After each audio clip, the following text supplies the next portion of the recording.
So నేను ఇప్పుడైతే మీకోసం ఒక మంచి మసాలా కర్రీ అయితే చూపించబోతున్నానండి. సో ఇలా ఈ రెండింటిని కలిపి కానీ ఇలా చేసుకుంటే గ్రేవీ కర్రీ మసాలాతో సూపర్ అంటే సూపర్గా ఉంటుంది అనమాట. చపాతీలోనైతే అద్దరిపోయే కర్రీ ఇది, మిస్ అవ్వకుండా చూడండి. సో నేను ఇప్పుడు ఎలా చేస్తానో చూసేయండి. హాయ్ అండి అందరికీ, welcome to my channel. Friends అందరూ ఎలా ఉన్నారు, బాగున్నారా? మేమైతే చాలా బాగున్నాం. మీరందరూ కూడా బాగుండాలని మనస్ఫూర్తిగా అయితే కోరుకుంటున్నాను. సో ఈరోజు నేను ఒక మంచి రెసిపీతోనైతే మీ ముందుకు వచ్చానండి. అదేనండి, చపాతీలోకి మంచి కర్రీ రెసిపీ అయితే మీకు చూపించబోతున్నాను అనమాట. సో నేను ఎలా చేస్తానో చూసేయండి. సో ప్రాసెస్ అయితే నేను వీటన్నిటిని రెడీగా అయితే పెట్టుకున్నాను అనమాట. సో నేను మసాలా కర్రీ కోసం అయితే ముందుగా మనకు కావాల్సింది అయితే శనగలండి. సో మంచిగా నానబెట్టి చక్కగా ఉడికించుకొని పెట్టుకున్నానండి. చూసారు కదా, చక్కగా ఉడికిపోయినాయి అనమాట. అలాగే 2 టమాటాలు ఇలా పేస్ట్ చేసి పట్టుకున్నాను. అలాగే అల్లం వెల్లుల్లి పేస్ట్, ఉల్లిపాయ, పచ్చిమిర్చి, అలాగే సొరకాయ అండి. ఇది చక్కగా చిన్న చిన్న ముక్కలుగా అయితే కట్ చేసి ఇలా పేస్ట్ లాగా అయితే చేసుకొని పెట్టుకున్నాను అనమాట. సో కర్రీ కోసం అయితే నేను ఒక ప్యాన్ తీసుకున్నానండి. సరిపడా ఆయిల్ అయితే వేసుకున్నాను. సో హీట్ అయితే వచ్చేసింది. ఇప్పుడు నేను జీలకర్ర అయితే వేసుకుంటున్నానండి.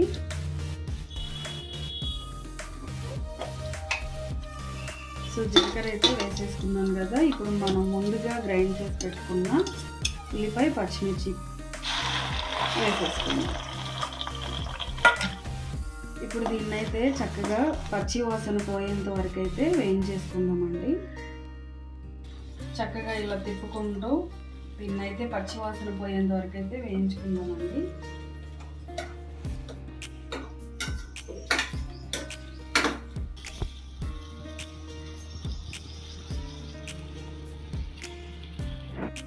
సో దీన్ని అయితే చక్కగా వేయించుకున్నాం కదా. ఇప్పుడైతే టమాటా పేస్ట్ కూడా అయితే వేసుకుందామండి.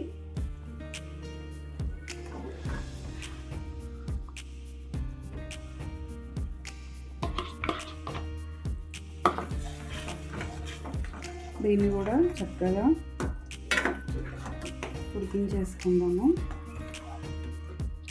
సో దీన్ని కూడా అయితే ఇలా మంచిగా తిప్పుకుంటూ ఒక 2 నిమిషాలు అయితే మంచిగా ఉడికించేసుకుందామండి.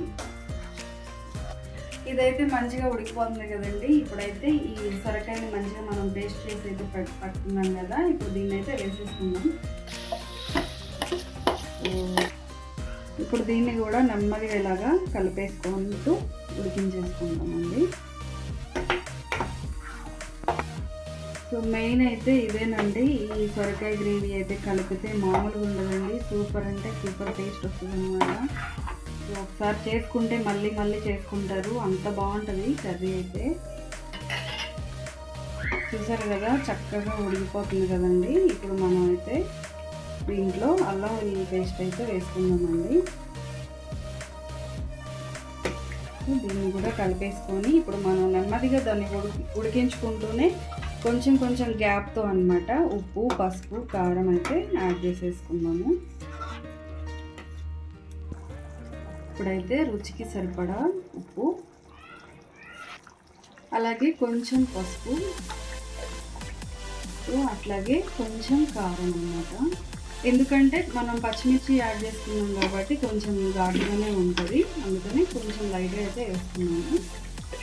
ఇప్పుడైతే మంచిగా ఒకసారి అయితే ఇలా కలిపేసుకుందామండి.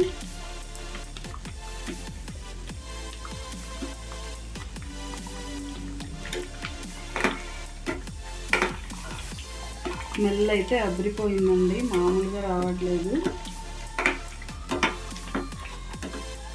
చూసారు కదా, చక్కగా గ్రేవీతో మామూలుగా ఉండదు. ఇలా చేస్తే ఎవరు ఇష్టపడరండి, చాలా బాగా తింటారు. నిజంగా అండి, అసలు ఈ గ్రేవీతో చేసి చపాతీ తిని చూడండి, ఎవరికైనా పెట్టి చూడండి, మామూలుగా ఉండదన్నమాట. చాలా చాలా బాగా ఇష్టపడతారండి, మళ్ళీ మళ్ళీ చేసుకుంటారు. చెప్తున్నారు కదా, అంత బాగుంటుంది ఈ మసాలా కర్రీ. ఇప్పుడైతే నేను కొంచెం కరివేపాకు అయితే వేస్తున్నానండి. ఇప్పుడైతే మనం ముందుగా ఉడికించి పెట్టుకున్న శనగలు కూడా అయితే యాడ్ చేసుకుందాము. చక్కగా సో అన్నీ వేసేసుకున్నాం కదా, శనగలు కూడా అయితే యాడ్ చేసుకున్నాము. మంచిగా అంటే మంట కొంచెం తక్కువలో పెట్టి మంచిగా ఉడికించేసుకోవాలండి. శనగలు ఆల్రెడీ ఉడికించేసుకున్నాం, ఆ మిగతాది కూడా ఉడికిపోద్ది అనమాట. తింటున్నప్పుడు చపాతీలో మంచి టేస్ట్ అయితే ఉంటుంది అనమాట. చూసారు కదా, గ్రేవీ మామూలుగా రాలేదండి, సూపర్ అంటే సూపర్గా వచ్చిందనమాట. సో మనం చపాతీ ఇంకా చికెన్తో తిన్న ఫీల్ ఉంటుంది అనమాట. చాలా అంటే చాలా బాగుంటుందండి. ఇప్పుడు మంచిగా మూత పెట్టేసుకున్నాం కదా, ఒక 5 minutes అయితే మనం ఉడికించేసుకుందామండి. ఇప్పుడైతే ఒకసారి చూసుకుందామండి. మంచిగా అయితే ఉడికిపోతుందండి. ఇప్పుడు మనం కొంచెం పెరుగు అయితే యాడ్ చేసుకుందాము. పెరుగు యాడ్ చేసుకున్నాం కదా, ఇప్పుడు దీన్ని అయితే మొత్తం కలిసిపోయేలాగైతే కలిపేసుకుందాము. ఇప్పుడు అలాగే కొంచెం గరం మసాలా అయితే యాడ్ చేస్తున్నానండి. సో అబ్బా మామూలుగా లేదండి, సూపర్ అంటే సూపర్గా ఉందన్నమాట.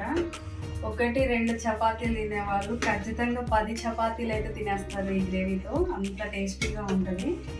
సో నేను చెప్పానని కాదు, ఒకసారి మీరు కూడా అయితే ఒకసారి ట్రై చేయండి. ఇప్పుడైతే ఒకసారి చూసుకుందామండి. చూసారు కదా, మంచిగా ఉడికిపోయి ఆయిల్ అయితే పైకి వచ్చేసిందండి.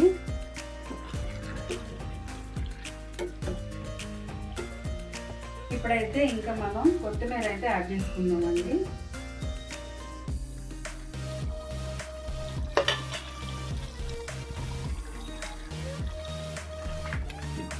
సో మసాలా కర్రీ అయితే రెడీ అయిపోయిందండి. చూసారు కదా, మామూలుగా లేదు, ఎంత బాగుందంటే గ్రేవీతో సూపర్ అంటే సూపర్గా ఉందండి. ఇంక ఇంతేనండి, దించేసుకొని తినేయడమేనమాట.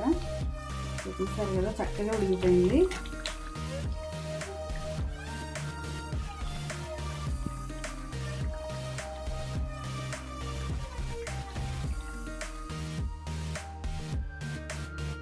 ఓకే అండి, చక్కగా సొరకాయ శనగలతో ఇలా మసాలా కర్రీ అయితే ఇలా చేసుకోవచ్చు. ఈ ప్రాసెస్లో కానీ చేసుకుంటే మాత్రం చాలా అంటే చాలా బాగుంటుందండి. సో మీరు కూడా ఒకసారి ట్రై చేయండి, ఎలా వచ్చిందో కామెంట్ చేయండి.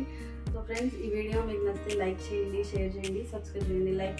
చూస్తున్నారు కానీ లైక్ చేయట్లేదు, సో లైక్ అయితే చేయండి. మీరు లైక్ చేయడం వల్ల నేను ఇంకొక రెసిపీతో మీ ముందుకైతే రావడం జరుగుతుంది అనమాట. అంటే నాకు ఎంకరేజ్మెంట్గా ఉంటుంది. సో ఇంతేనండి, బాయ్ అండి అందరికీ.